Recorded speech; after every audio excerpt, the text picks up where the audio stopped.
What is going on, everybody? Welcome to another brand new installment of For the Love of Wrestling. I, of course, am your host, the Renegade of Wrestling, JJ Williams. Happy Monday, everybody.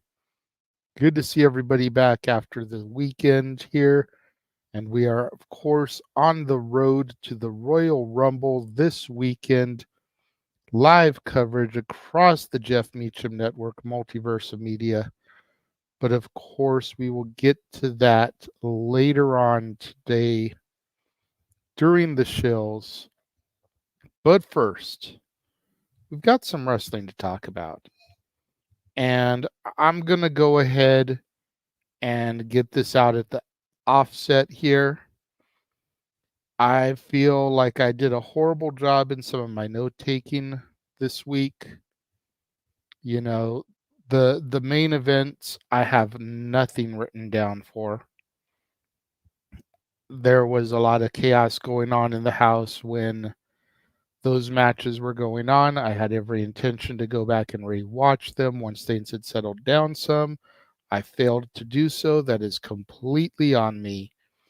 100% my bad. I do own it. I apologize. But that being said, we've got a whole lot of other stuff to go on and do today. Daniel is in the chat room. Good to see Daniel. Friendly reminder that if you want your comments addressed on the air, it will take a super chat. Trying to hit my goal for the end of the month. I am currently a little over $30 shy to make sure that I get paid out this month. You guys have been amazing to me, my fans, ever since getting monetized last March, almost a year ago. Every month I've hit the target to get a payout. First month that I'm struggling. So if you guys really want me to address something or answer a question, make sure you attach a super chat to it and I will get to it. First thing we're going to do is we're going to discuss Rampage from Friday night. And this show kicked off with Chris Jericho versus Matt Sydal. Decent opening contest between two generations of high flyers. You know, neither one of them's a rookie. Both of them are vets to a certain degree. Matt Sydal really got an opportunity to shine in this predictable outcome match. Jericho got the victory here. Wasn't a whole lot, to say about this match, and I do appreciate that, Daniel. This was your standard, I don't even want to call it a squash match, but Matt Sydal on AEW television doesn't really do a whole lot. So you know he's not getting a victory over a veteran like Jericho. After the match, Konosuke Takeshita came out, brawled a bit with Jericho up the entry ramp. Good little storytelling here. And again, it really gave Sydal an opportunity to shine, even though we knew he was going to lose here. Next match was Anthony Henry of the Workhorsemen versus Penta El Zero Miedo. And this was another fun, fast-paced match, but predictable, much like the previous one. Penta's on a serious roll. Anthony Henry from the Workhorsemen. Half the time, I don't even remember the dude's name. Penta hit the Fear Factor for the victory. Again, good contest. Just a little too predictable for my liking. We then had Renee Paquette backstage with Saraya, Ruby Soho, and Harley Cameron as well. And Ruby tries to strangle, essentially, Harley. She pushes her up against the wall, gets tough with her, wants to know why Harley was kissing Cool Hand Angelo Parker.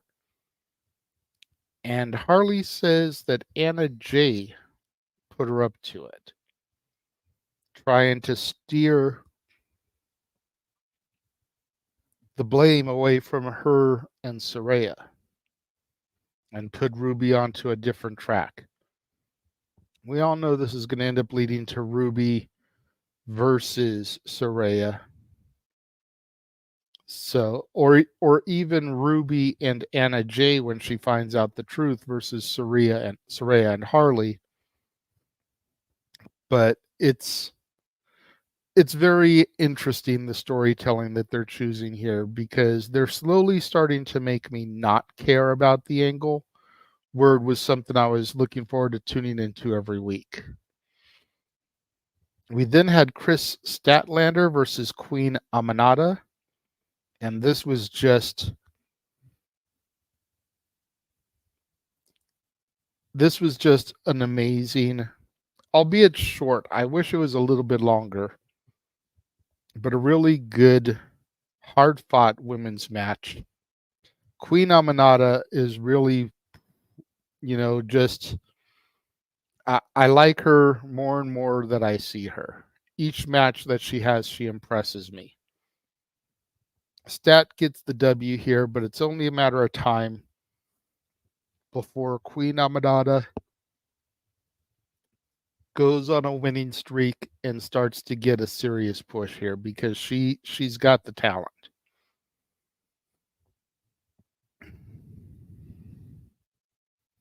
We then had Jay Lethal, Sanjay Dutt, and Satnam Singh in the background, and they basically say that they're fighting over stupid shit.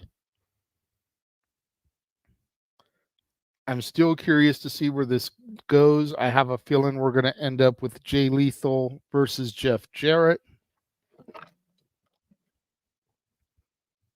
I'm all for that, because those two men put on banners. But I just wish it was a better story being told here. Again, Tony Khan, and I'm not going to go down a rabbit hole here. Tony Khan's presentation has gotten better since the failed Tuesday Night War against NXT. They've changed quite a few things, but this is something they still need to seriously work on, is their storytelling. For them to say on the air that they're fighting over stupid shit is just, it's bad, because it doesn't make us care about it. We then had Willow Nightingale arrive late. We had Statlander and Stokely Hathaway doing a bit of an interview, and Willow comes in and says that her flight was canceled, and everyone kind of looks at Stokely, and Stokely starts double talking. Was he responsible for Willow's flight being canceled? We know Stokely has a crush on Stat, so it's very easy to assume that perhaps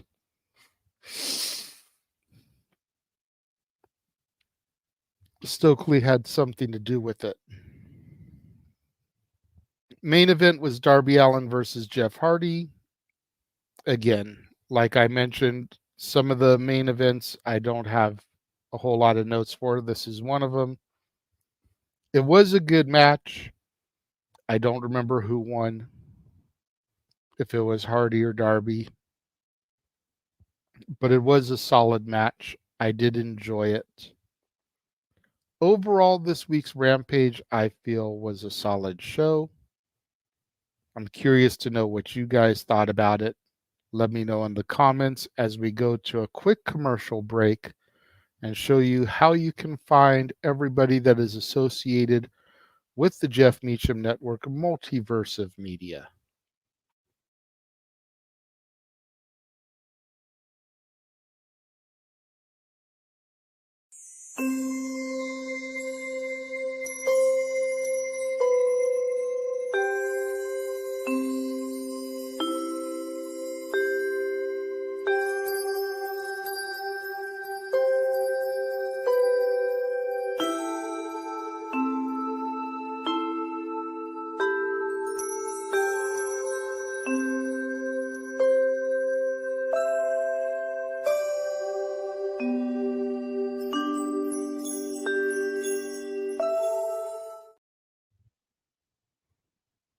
That is where you can find all of us that are associated with the Jeff Meacham Network, Multiversa Media. If you would like to follow us, engage us on socials.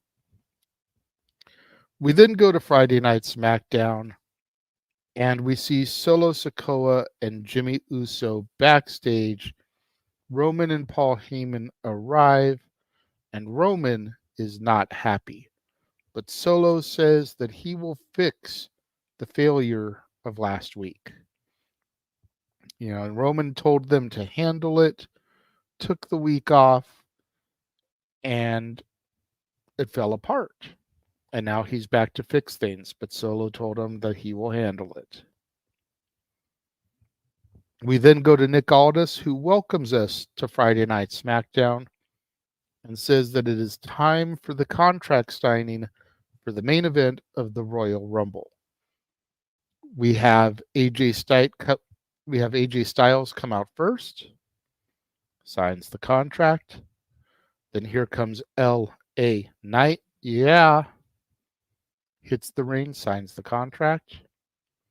Randy Orton then comes out, signs the contract. And then here comes Paul Heyman, coming out to represent Roman Reigns. And Heyman says that Roman is not going to sign the contract. Aldis says that's fine. I've got 3 signatures on the contract, willing participants. It'll be a triple threat for the vacant championship. Heyman doesn't like this. He turns around and he starts making a beeline for the ring. And Paul Heyman, in only ways that the puppet master can do, begins to make little comments to turn the people in the ring against each other. Now we end up with AJ Styles and LA Knight fighting each other in the ring because of what Heyman has said. They begin to brawl up the ramp, and a match is made later on for the show between the two.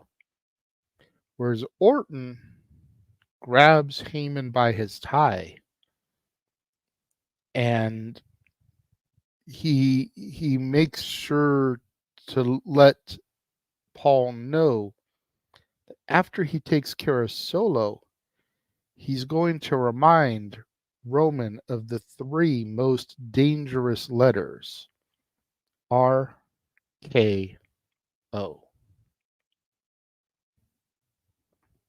We then come backstage, and Nick Aldis is about to go into Roman's dressing room, and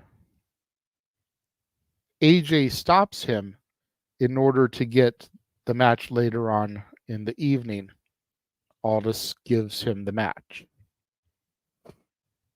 Finally get to the ring, and our first bit of action for the evening is the LWO, Carlito, Joaquin Wilde, and Cruz del Toro versus the Legado del Fantasma, Santos Escobar, Angel Garza, Humberto Carrillo.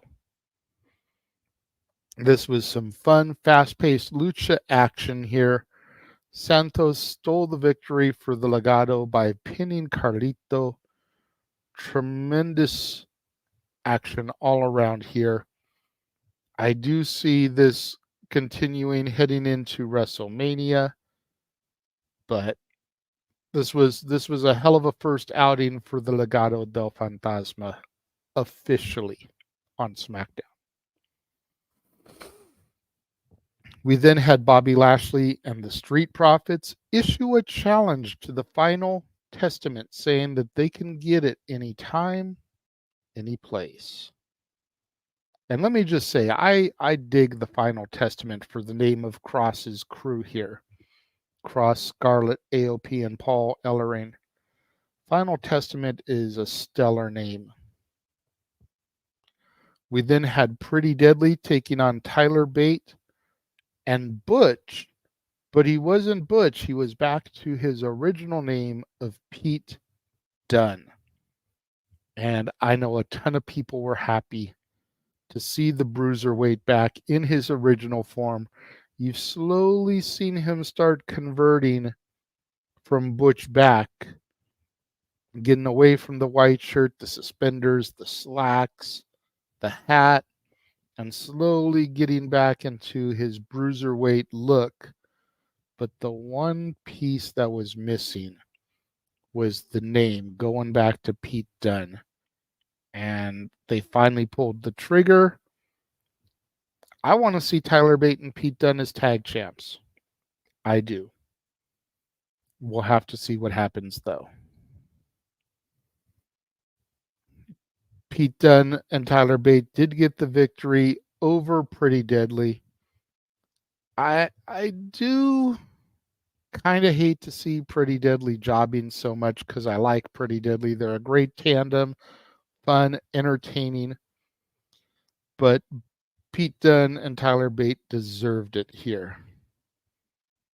Backstage, Pretty Deadly says they weren't ready for the return of Pete Dunne, but it is what it is.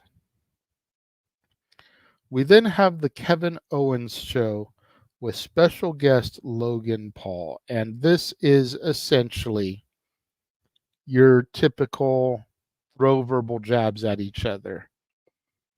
You know, and Logan Paul even says that the reason that he is in the WWE as a legitimate competitor is because of KO. And KO's like, what the hell are you talking about? And they show footage from WrestleMania 37 of KO stunning Logan Paul. Logan Paul's first appearance in the WWE. And now would come a full circle moment as the Rumble, which is the kickoff of the road to WrestleMania, KO is going to be challenging Logan Paul for the United States title. Some good storytelling here. I was unaware of that, or if I was aware, I had completely forgotten. But in any event, nice little callback there, I think. We then had the Bloodline backstage, and this was your standard Bloodline segment. Again, I don't have notes for this one. I do apologize. We then go to our next match, which is Caden Carter and Katana Chance defending the titles against Alba Fire and Isla Dawn. This was a proud moment for me because all four of these women came through my NXT. Yes, Alba Fire and Isla Dawn originally came from NXT UK, but still, they had a good run in my NXT. I was able to watch them come up, improve, get attached to them character-wise before they made the jump to the main roster. So proud of these four. I felt they put on an amazing match. And, of course, the champs retained. We kind of know what's going on here. At the end of the day, Caden and Katana are placeholders until we can get to the Kabuki Warriors, which I believe is supposed to happen this week.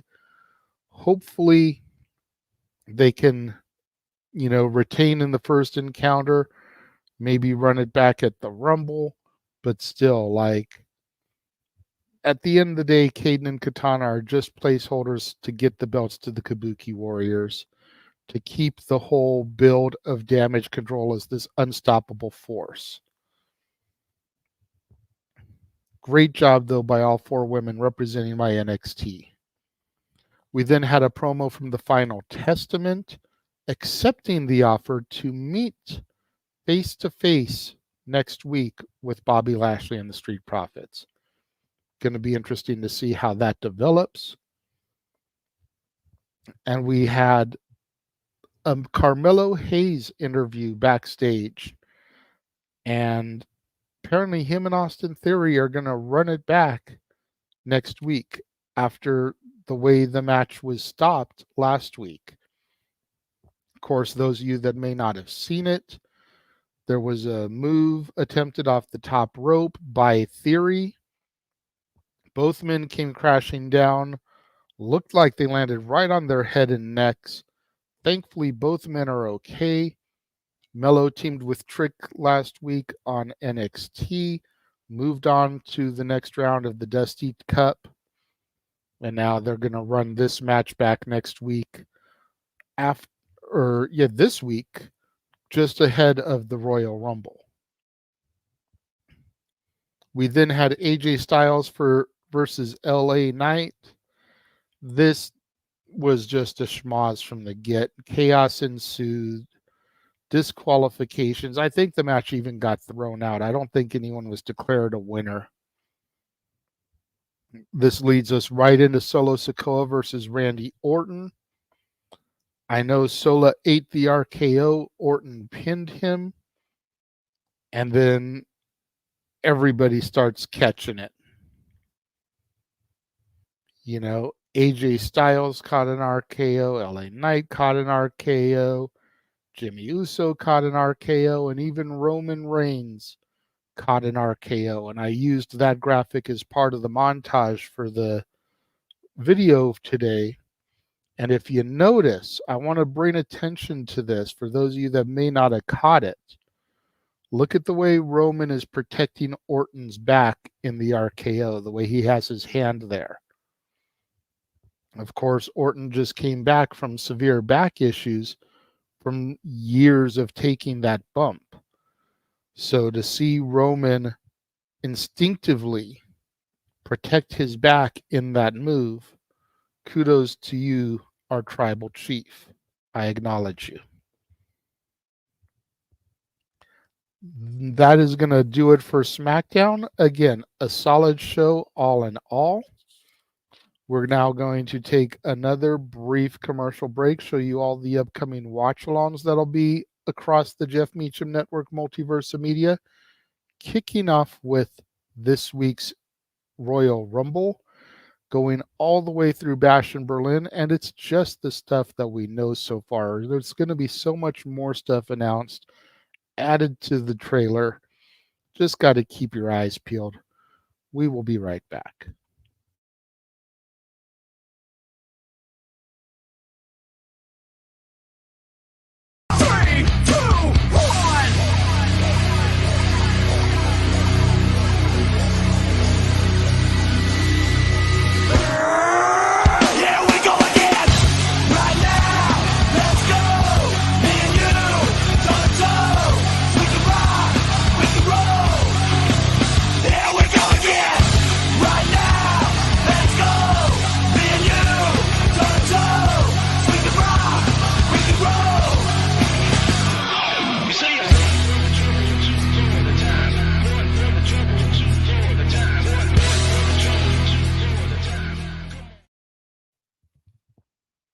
And there you have it. That is all the upcoming watch-alongs that'll be hitting the airwaves across the Jeff Meacham Network Multiverse of Media, beginning with the Rumble this week. We now go into the last show we're going to discuss today, and that is Collision. Collision kicked off with Jon Moxley versus Shane Taylor. This was a hard-hitting opening contest. Shane Taylor was very impressive here in his Collision debut. However, he ran up against Mox. Mox gets the victory via submission. Post-match, Mox gets on the microphone, and he is pissed off and hungry. He's not taking shit anymore from anyone and says, I don't care if you're a friend, a foe, a teammate, a rival. You want some, step up.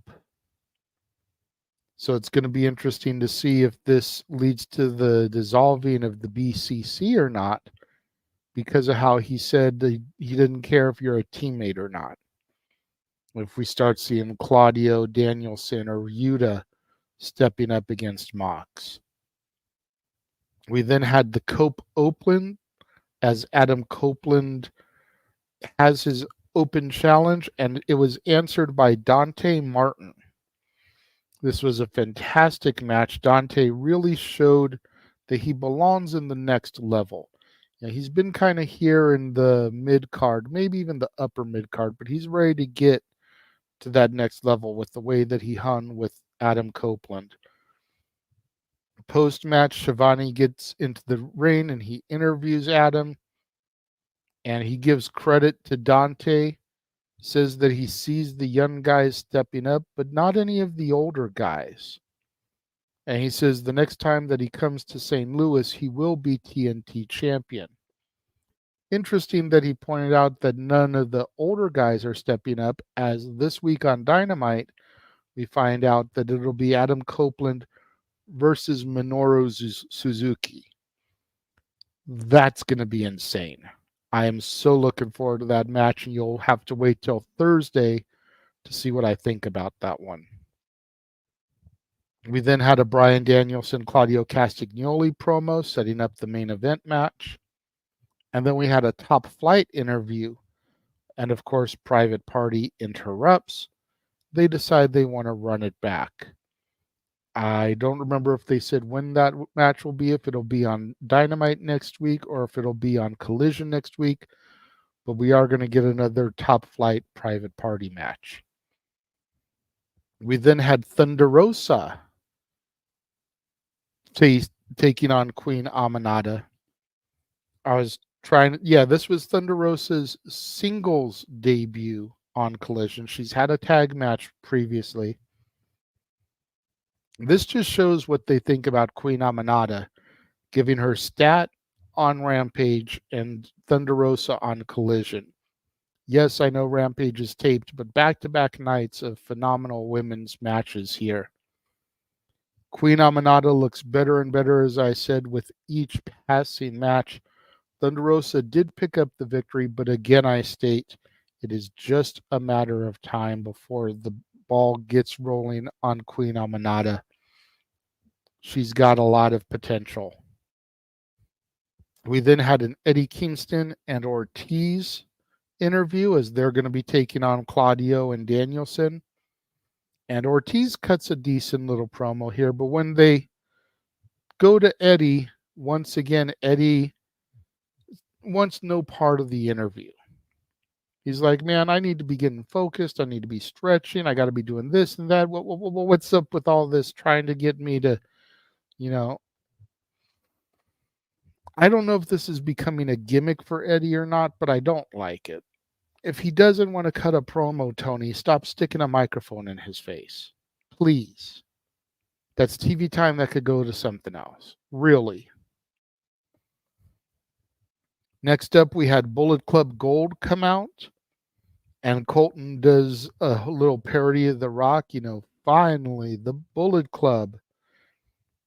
Jay White gets on the microphone and says that something is missing. And Austin Gunn pulls from under the ring a cardboard cutout of Juice Robinson. The Acclaimed then come out once again to propose a super group, the Bang Bang Scissor Gang. Platinum Max really sells it. They're each trios champions. Getting the Gun Club some tag gold, getting the Acclaimed some tag gold, getting Billy maybe the international title, and Jay White getting him that world title. Anthony Bowens gets on the mic and kind of brings everything home, and they seal the deal. All 6 men scissor in the ring. The Bang Bang Scissor Gang is now official. I'm looking forward to seeing their first promo as a unit. It's going to be fun as all get out, I'm telling you. We then had Tony Storm cut a promo on the Virtuosa, Deonna Purrazzo, about their time together in Japan. Tony finally acknowledging that, yes, she knows who Deonna is. Of course, the ball's still rolling here to their match, which will more than likely be at Revolution. Looking forward to that. We then had Buddy Matthews versus Daniel Garcia.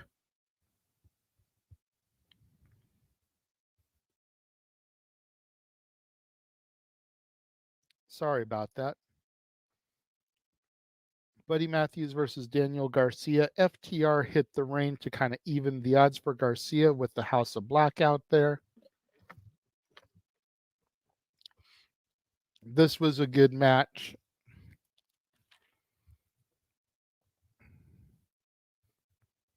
I forgot how it ended. I want to say the House of Black got the victory here. I might be wrong. I forgot to jot down the winner. But at the end of it all, FTR and Garcia issued a challenge for a 6-man tag team elimination match inside of a steel cage. That will be, I believe they said, on Collision next week as your main event. Should be phenomenal. We then had Roddy Strong versus Matt Sydal. Again, predictable with Sydal in there. It was good. I'm not going to take anything away from these two men, but it was a pointless match as Roddy got the win. Trying to build Roddy up here to get the international championship. But Matt Sydal just a stepping stone here, as he seems to be for pretty much everybody. Main event was the BCC versus Kingston and Ortiz. And once again, I don't have notes for this match either. I do once again apologize for that, as chaos was ensuing around here. And I meant to go back and rewatch it and just didn't get the opportunity to. All in all, though, I would say Collision was a decent enough show. But I did just miss a couple of points. What did you guys think of Collision? Let me know. All in all, I will give the entirety of the weekend of wrestling a B-. And I'm only going that low because partially of my own fault and my lack of notes, so I can't jog my memory on a couple of different matches. The Matt Sydal thing is what it is. You know, pointless filler matches, stepping stones. But yeah, I'd say about a solid B- as an entirety for the weekend of wrestling. What did you guys think? Let me know. We are going to take another very quick commercial. In fact, I'm going to once again run the Friends of the Multiverse trailer. And when we come back, we're going to do our shows and get out of here. So we will be right back.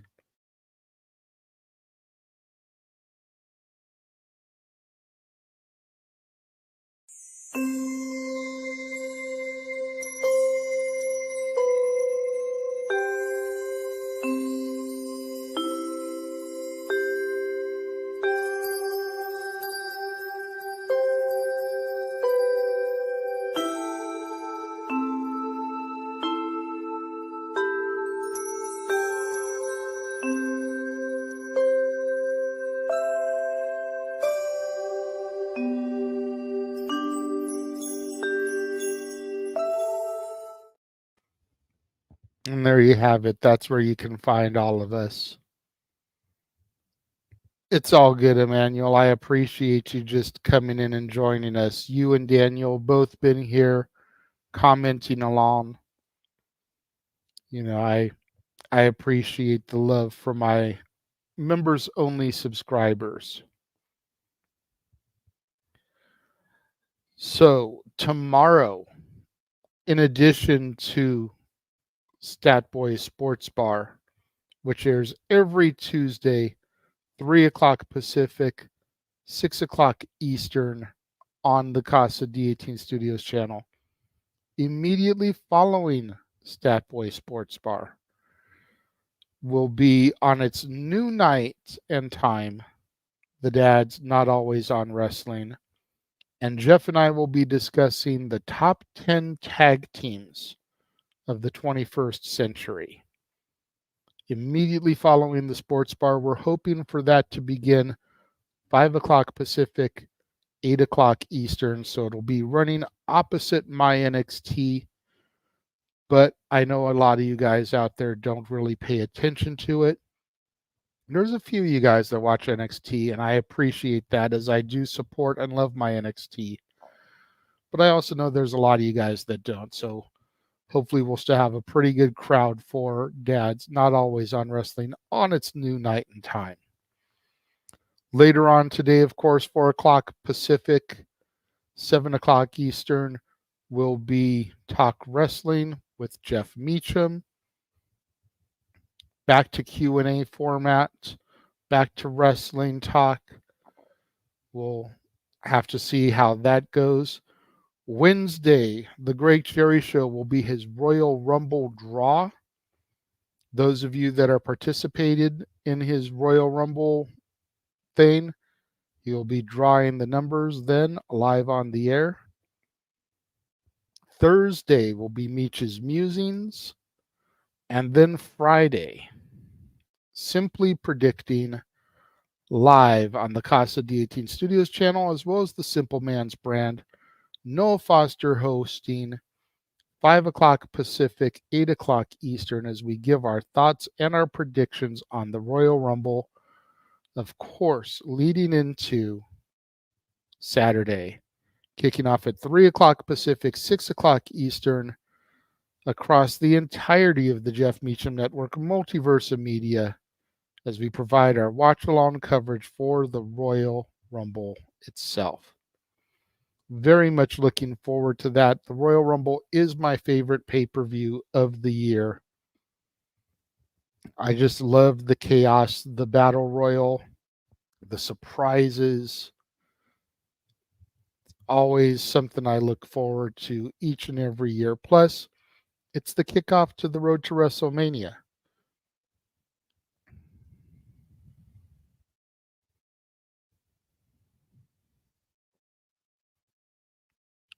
It's a fair shout.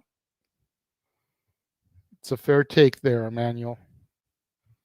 Make sure you guys tune in tomorrow, same bat time, same bat channel, as I give my thoughts on tonight's episode of Monday Night Raw.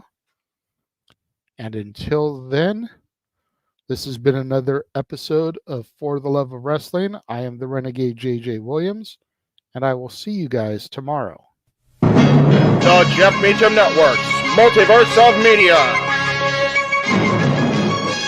For over 15 years, the recognized symbol of excellence and the standard bearer in coverage of sports and entertainment. Thank you, JJ. Appreciate you.